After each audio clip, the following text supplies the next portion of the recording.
Hey guys, eto na siya. Tingnan nga kasi sinampay guys, sinampay.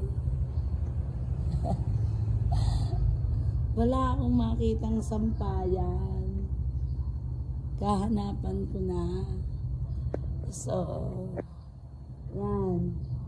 Nandyan siya. So, ito na yung aming bahay. Nalinis na namin ni Amore ng bonggang-bongga. Kaya kung sa tao, ay paligong-paligo na siya.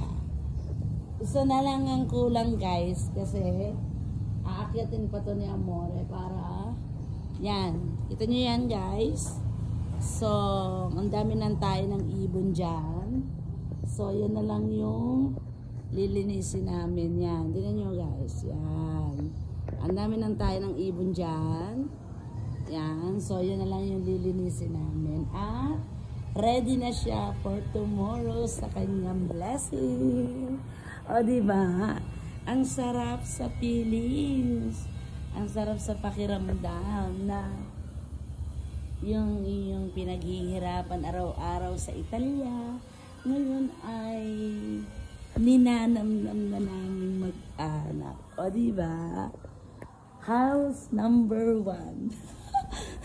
May pa ganun eh. O, yan. Kasi house number 1 kasi ito yung bahay namin sa Malbar. Yan. So, guys, bukas, i-blessing na siya. Yan. O, diba? So, nagpapabili ako kay Amore ng palmera. Para syempre, hindi nawawala ang aking pagiging plantita. Talagyan ko siya dyan ng palmera, guys. Sa sulok na yan. Tapos isa dito. Tapos meron siya, isa doon. Yan. And then, ay, naku, ang ingay ni Francie. Huwag ka maingay, Francie. Ako'y nagbibideo. Yes, Dimi. Ano yon? Ano? Wait, nagbibideo mama. 5 minutes.